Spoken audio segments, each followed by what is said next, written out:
نماز پڑھ رہا تھا ایک شخص خانہ کعبہ میں، خضوع اور خوشی سے مولا علی آ گئے، وہ نماز پڑھ چکا، علی نے اسے بلایا کہ تیری نماز کا کیا کہنا؟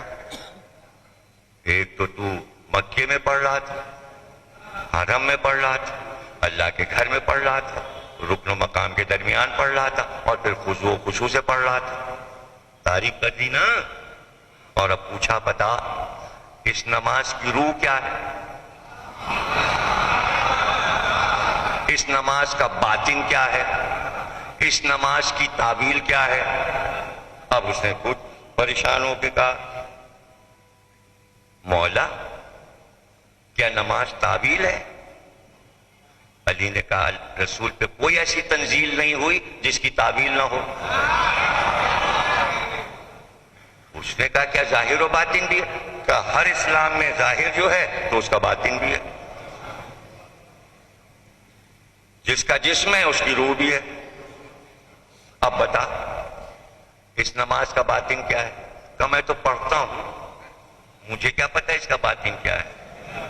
کہ آپ سن لے یہ نمازیں تیری بیکار گئیں، اس لیے کہ جو کچھ عمل کیا یہ ظاہر تھا، باطن کا تجھے پتہ ہی نہیں۔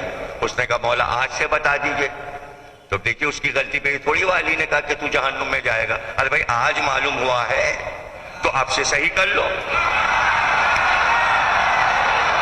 یہ کیا بحث کہ پہلے ہمارے باپ داداؤں نے نہیں پڑھا، اے نہ پڑھاؤ اب تو پڑھ لو۔